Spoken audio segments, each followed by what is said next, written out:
કુળદેવી આગળ જાઓ તો એક નિયમ બનાવો રોજ. કુળદેવી આગળ જો મારી રામ રામ રામ રામ રામ રામ રામ રામ રામ રામ રામ આવું કરતા રહેશો ને, રોજ કરતા કરતા કરતા કરતા એક દિવસ તમારે જોવું હોય તો આ રામ રામ કરવાથી માતાજી સાક્ષાત હોય કે ના હોય આવું પ્રત્યક્ષ તમારી નજરે સામે જો, આ નજરે બે આંખોથી જોવા માટે હું આ કહું છું.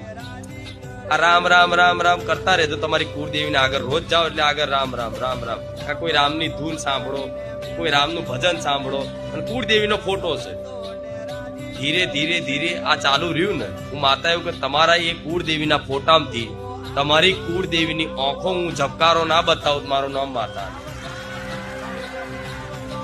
એ તમારી કુળદેવીના મોહેથી, એના હોઠેથી જો કદાચ આમ કોઈ શબ્દ આમ બોલી હોય અને એના હોઠ ફફડાતા ના બતાવું, મારું નામ રામવારી.